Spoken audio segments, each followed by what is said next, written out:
Hello everyone, hope you're doing well. Today we are on the update groundbreaking dev server, and it's time to have a look at a bunch of vehicles when it comes to what's coming out. And this video will be focused on the aviation stuff, so aircraft involving airplanes and also helicopters. This will also be the first video in a series of videos when it comes to covering the dev server itself. Now understand, when it comes to covering it, that this is all subject to change. The dev server normally doesn't look like the live server when it finishes, especially when it's the first dev server, so just understand that going into this. At the same time as well, there are some things which are missing from this dev server which have been teased previously, such as maps and things like that, so unfortunately we can't cover everything, but I'll try my best. Anyway, let's go into the aviation part of everything, starting off with a new American plane. This is the A7E, and the A7E brings alongside of it some new weapons and also some interesting features. It will come after the A7D, which is in the tech tree, and by the way, yes, my account got reset again when it comes to dev server, so now this is what it looks like. It comes after the A7D, making the A7D easier to spade, which will be nice. Has access to the Allison TF41A2 engine, and also has access to, as you can see, all the CCIPs and CCRPs you'd want, plus the ANAPQ-120. The way to have a look at this A7 is it's going to be a very, very, very good ground attacker alongside its friend, the other A7 already in the game. The big difference between the two is the access to these. These are the AGM-62A Walleyes, the IER guided bombs. These are actually TV guided bombs. They're actually really cool and probably going to work incredibly well in the game. Obviously we've had guided bombs before from the last update when it comes to War Thunder from the Mig-21, but this one is slightly different by the basic way that it works. So this is all done through the TV guidance. You might be familiar with it when it comes to the Maverick. It's this right here. And basically what you can do with these walleyes is you can do two separate things. If you're further away from the target, what you can do is you can just target anywhere on the ground and then release, and hopefully the bomb obviously doesn't have any propulsion, but it will use the momentum from your speed of flight to guide itself to the target. And if you are closer to a target, between like maybe 1 to 4K or something similar to that, it will actually lock onto ground targets themselves instead of just the ground. So you can be even more accurate when it comes to trying to take out vehicles. Now, these are probably not going to be as useful as Mavericks, just because of the fact that you're going to need, obviously, the speed from the plane, a little bit of altitude to guide these things in. But after some testing, which you'll see in a later video, it'll kind of show how effective these things can be, even if they will be a little bit more limited compared to other ammunition or munition choices that are around. The machine itself still gets access to the really nice cannon. It also gets access to a bunch of countermeasures. They've also changed how the countermeasures look. They look really nice. And as I said, you set it up basically the same as a Maverick. So you have the shooter here. Then all you do is laze. You can see that I laze the ground there and not the targets. So we can just hit the bomb drop. And what it'll do is it'll guide itself in as it goes, and you can see as long as it has the momentum, it will just guide itself onto the point where you've picked. So you don't have to lock on specifically to a target. Instead, it will go for you and blow it up, which is pretty nice. So yeah, it's a quite nice little system. As I said, very similar to the Maverick one, apart from you don't have to necessarily lock onto a vehicle, and at the same time there's no propulsion, so the actual lengths that this thing will go at will be a little bit further. So you can see I locked on there, so let's just toss the bomb. It's already gone, and let's see where it lands. Unfortunately, you can't really see where it goes. You can lock on in third person if you want, which is, you know, kind of useful as well. But you can see that this is going towards the direct point that we put here. The A7E also has access to a bunch of other stuff. So it has access, obviously, to sidewinders, generally pretty powerful ones. It has access to countermeasures, has access to all of the other bombs that you're used to. The sidewinders being the AIM-9Ds, AIM-9Es, and also AIM-9Gs, because this is a naval version of the A7. It gets 500s, 1000s, 2000s, pretty much anything you would want. It does get kind of lopsided loadouts, which is a bit odd, where you can see here that it gets obviously 2 on this side and 3 on this side, and then this big thing right here. But you know how it is when it comes to these types of vehicles. They are kind of interesting.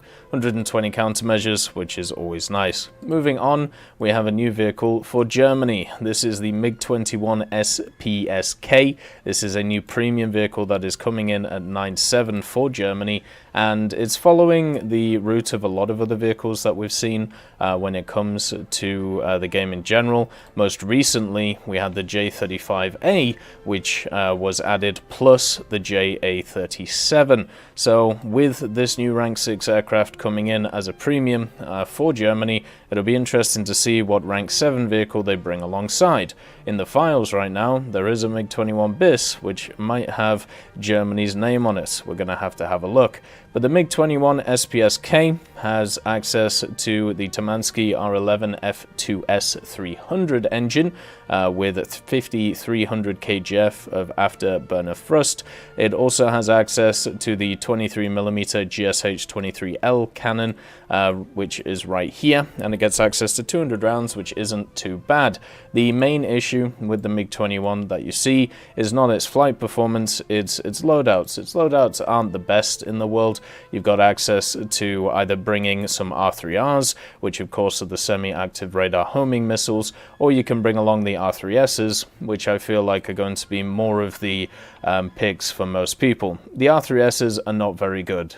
They are kind of equivalent to AIM-9Bs, obviously AIM-9Bs and R3Ss being some of the weaker missiles that exist in the game. There are much better missiles at 9.7 than the R3Ss, but at the same time, the Mig-21 should have some pretty good flight characteristics to keep it at that BR. It can also carry the 500 kilo bombs, plus also 250s, the S24s, and some S5Ks as well. So this machine should be very good for grinding the German tech tree. Obviously, Germany's kind of limited when it comes to these tiers, what it can have. So seeing another Soviet vehicle is not too much of a surprise, specifically because the later vehicles for Germany are either Soviet design or American design. So just kind of is how it is when it comes to it. When it comes to the Soviets, there is no new aircraft, which is about. The MiG-27, I believe, got some new bombs. At least they needed to be bought for me personally, and it is the 100 kilo bombs that you see right here. I don't know if these are new or not, but it's just the fact that I can't actually, find them on the normal server. I might just be blind though. And the other change is the Mi-24A. So the Mi-24A is actually getting itself an updated cockpit, and the fact that it's getting an updated cockpit is really nice. It brings it alongside a bunch of other vehicles from the Soviet tech tree and a bunch of others which are getting one. And it says this is a cockpit placeholder, but I think this is actually in a pretty good state, so I think this might literally just be it done. And then obviously you have the gunner's view. You can see the actual gun moving and the whole system moving. It's actually really cool. So yeah, I feel like this is a pretty cool vehicle, and with it comes the fact that a lot of these Soviet helicopters, I think maybe all of them, or nearly all of them now, may have all of their cockpits done. But this one is beautiful, absolutely stunning, great job. The other little bit of helicopter news is kind of like a little teaser, and I'll go through this later on, but basically there is another one which is sat in the files, the Mi-28NM. Now, we've talked about this one in the past, but now we actually have the full model of it, but as I said, I'll leave that for another video. When it comes to Great Britain has some updated vehicles as well in the form of the boomerangs. The boomerangs have been premiums in the game for an incredibly long time when it comes to War Thunder, probably since the start of the game existing. I've definitely had the boomerangs for ages, and now they actually have updated models. So you can see that the models themselves are much nicer to look at. They are not, I suppose, as pixelated or whatever you want to call it, and they just look absolutely beautiful. They still have them linked in the tech tree, so you can't actually buy the second one without buying the first one.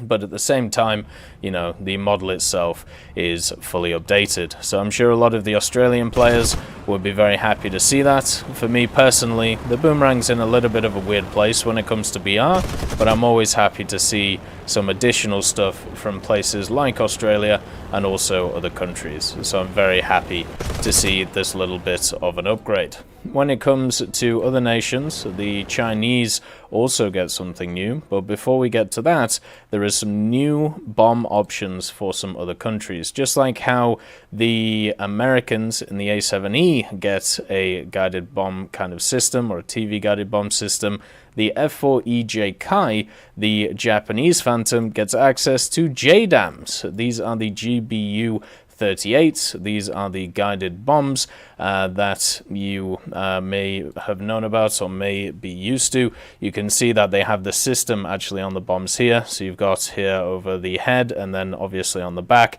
This means that these bombs, once dropped, can actually guide themselves to the target, which is pretty cool. I found limited use for these so far. The general controls, at least, seem to be a little bit boggy right now, or I can't get them to work completely fully. But what you can do is you can do what you do in the A4E, where you can select bases for them to hit, and you can actually hit separate targets at once. It's something that Mike actually showed on the sneak peek stream, which I feel like may be the only real way of using these things. But if you just want to use them in a general way, basically all you have to do is, and I'll use the multifunction menu here, use the cockpit, activate target point. There you go. So now the bomb is tracking that place, and eventually, if you get enough speed, because I don't think I have enough, you can just release the bomb and then it will go by itself to that point, and it will literally guide itself with the JDAM system that exists, and it will hit that point that you've marked, which I think is actually really cool. Now you can only really do one of it at once, and at the same time the bombs themselves are only 500 pounders, so they're not like the bigger bombs. I'm sure they'll come eventually, but it at least shows you a little bit of a sign for the future. Then when it comes to China, it gets the V12D. This is the larger brother of the V11, which was added more recently, and the major differences are some improvements in flight performance with the R182052 with the 1300 horsepower max power engine. It also has the two defensive guns, two 7.62mm Brownings, one in the top, one in the bottom here, and then also two 12.7mm Browning machine guns as offensive weapons, which should actually pack a decent amount of punch for 1.7. At the same time, it can get access to a 500-pound bomb and also two 250s, so this should be okay to use in ground forces. If there is a 1.7 lineup for it, I'm sure people will give it a go. For me personally, I'm happy to see it. It looks very similar to the TBF that we have in the American tech tree, but it is of unique and different design. When it comes to the Italians, they unfortunately get nothing, apart from this, which we'll talk about later. Then we have something for the French for the Jaguar A. Now the Jaguar A is actually getting some really cool weapons ordnance. It's getting access to the BGLs. These are, once again, guided bombs. So with the Mig-21 being added last patch with its guided bombs, now there's a bunch of other vehicles who are getting them too. So you don't just have the BGL 1000s that you see on the machine, you also have the BGL 400s. These are also guided bombs, they're just a little bit smaller. You also have some other some other munitions on the Jaguar as well, in the form of the AS30L Nords. Now, these are special Nords because they're actually laser guided. So unlike the other ones, where what you do is you just launch them and then you move them in via keyboard or via general controls, these require a lock-on, and then you fire it and it follows the laser in to be able to hit the target, as long as you stay in the area of it. It obviously still gets access to its magics and its 252 countermeasures. Another modification you may see, which looks very unique, is the thermals. And the thermals, this is the first plane which actually has access to a thermal module, and it is thanks to this little targeting pod here, which you see on the bottom. This is what controls stuff like the guided bombs and also like the ASs. So I'll just give you a little demonstration just to show you how these different things work. The BGLs are incredibly similar to the other things that we have. So you basically just lock on to a point and then you toss the bomb, and then it will guide itself to the target as long as it has enough speed and as long as it has enough momentum. These bombs are quite big, they're quite hefty, and will pack a punch, especially if you get it correct when you're guiding them in. And the fact that you can bring the magics alongside as well mean that maybe you could use this to hit a base or something and then go fighting afterwards in this Jaguar. There's also a little bit of news about the British Jaguar, not in the form of the actual one in game, but there might be another version coming, which will be really nice for British players as well, and hopefully we'll be able to cover that. So when it comes to this guiding pod, it does have a kind of ridiculous view right now. I think it's actually a little bit higher than what it needs to be. I feel it's a little bit too high, but we'll have to see how it goes going forward. So here's the target pod. All you do is literally lock onto a target like this, and then you drop the bomb and it will toss one of the bombs, which I did in the first slot, and then there goes the second one, and they'll both just glide into the target and hit it, as long as obviously you have enough speed, which I don't do here. But yeah, you get the idea. We didn't have enough momentum that time to hit the vehicle or kill it. But you get the idea, and it even holds lock even after when you are going behind it, which seems a little bit ridiculous to me, but you can see we're still holding lock there. But that's generally how those work. Very similar to other weapon systems that we have. Pretty similar to how the A7 works. Apart from you don't have the TV thing, you just have that little screen there. So then we have the Nords. Now the Nords are slightly different in how they work. Basically what you can do is you can target them through the general sight, very similar to a helicopter, and all you have to do is hold the target with the laser, chuck the Nord, and the Nord will follow in on the laser and then attack it. We tested it earlier. It doesn't seem to set off LWRs, but that could be something that does get brought in later on, or maybe it was a bit of an issue with the testing. So let's get up in the air. Once again, I'll use the multifunction menu because I feel like the other stuff is failing me right now. You can actually, funnily enough, if you want to, I believe you can track planes with this thing. Oh, by the way, in this view, so this is the same for the bombs, you actually do have a thermal imager in here. So this is where that thermal imager comes from. This actually works very similar to the, way that helicopters work. You can see that the actual target thing is nearer to the ground, so you'd have to pitch up hard to be able to actually hit it onto a MiG-15 or something similar to that. But you can see that you can actually lock onto it, so you can use these in air combat if you want to, and all you have to do is get the... oh dear. Well, you don't do that. But all you have to do is you need to get the seeker into that box, just like you do in helicopters, fire it, and then keep it in the slightly bigger box until it hits the target. That's all you do. with the Nords. I was trying to obviously do something fancy there. You can see here's that thermal view once again. You can see that they're more designed to go down because of the fact that everything is aiming below. So it's not as simple as the normal Nords that we have in the game, but at the same time, it is, it's not really that complicated either, right? It's just the extra step, which is the lock-on that you have to do, which isn't too bad at all. So if we just set it up here, so 6 and then 2, let's see if we can track it, because sometimes you can't track it through trees. You can see that we had it tracked, but it wasn't in the position, so let's just make sure to go a little bit higher so we can hit the target. And also the destructible power of these Nords is pretty crazy. It's not something to laugh at. They're definitely very strong, and the only thing that's going to screw them up is a blockage of line of sight, because obviously, you know, they have to maintain laser lock the whole time. I don't think there's a way of manually guiding them in. I don't think that actually exists in the game, unfortunately. But if we do this, then all we've got to do is that.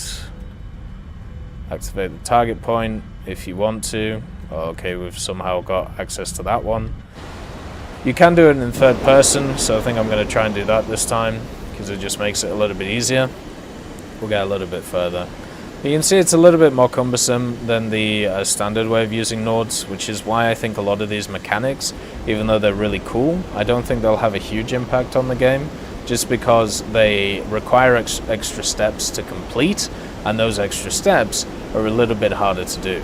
Even in this case, which is, you know, literally doing this, and then launching like that. So you can see, there goes the AS-30, tracks the target, blows it up, simple as. So pretty effective at what it does, as long as you can line up the target properly. There's the wonderful flares. They look very bright on the dev server, but that might be down to my general settings. So let's just set it up once again, just to give you a taste of the AS-30 and how quickly you can do it. So you can see the target there. Let's see if we can find it. There we go. And then fire. And then as long as you keep it in the cone, then it'll hit it. But you see how we turned over there, which meant that the receiver couldn't see it? That means that the missile missed. So you've got to make sure to keep it in the like the little area of influence that the aimer has. Otherwise it's going to knock off. But these are going to be very powerful. And as I said, they are pretty big, with 88 kilos of explosive mass. Then we have Sweden. Sweden gets another Viggen, but this one is in the form of the AJ-37. Before we got the JA-37. This is the attacker version of the Viggen, which the main differences between them are the fact that, yes, it does get flares and chaff, but also it gets access to some different weaponry, and it doesn't have any guns on board. So you can bring certain weapons together, but you are very limited on the fact that you have to bring them with cannons or stuff like countermeasures. So, for example, you can't bring RB-24Js with your cannons. You can only bring them with the countermeasures, which is very sad for it. So if you want to go fighter mode, you might as well just take the JA. But what this machine does offer you is access to RB-05s, which you should be used to. These are the M-close missiles, and then it gets access to RB-75s. Now, RB-75s is the Swedish name for the Maverick, the AGM-65 that we already have in the game. I believe it's the AGM-65A. So the AJ-37 can carry 2 of these, meaning that it has the same mechanics as some of the other vehicles that can carry them, and also can carry some 30mm on top of it in these quite large pods that you can see on the side. So that basically is, you know, what this thing is about. It's more of a ground attack version of the Viggen, which I suppose is kind of nice, but the weapon loadouts that you have are very, very limited. So I find it quite hard to see how people will prefer using this one over the standard JA-37. Maybe in ground battles, I can see a little bit more work. But yeah, that's the new aviation stuff in this update. There's a few other little changes that I will go through in future videos, but this is an overall look at the aviation stuff in updates groundbreaking on the dev server. I hope you all have a wonderful day, and I'll see you next time. I'd just like to thank Professor X 1718, Orangetail, Sakoshi Tiger, BRFC 15, Teddy, John Ryman, Universe A, Eugens Terry, Ambrosius McClellan, Daniel Stanton, Martinez, B. Young, and then Kyle Kin, Barine, Lafouche, and also Samuel Slick for supporting the channel.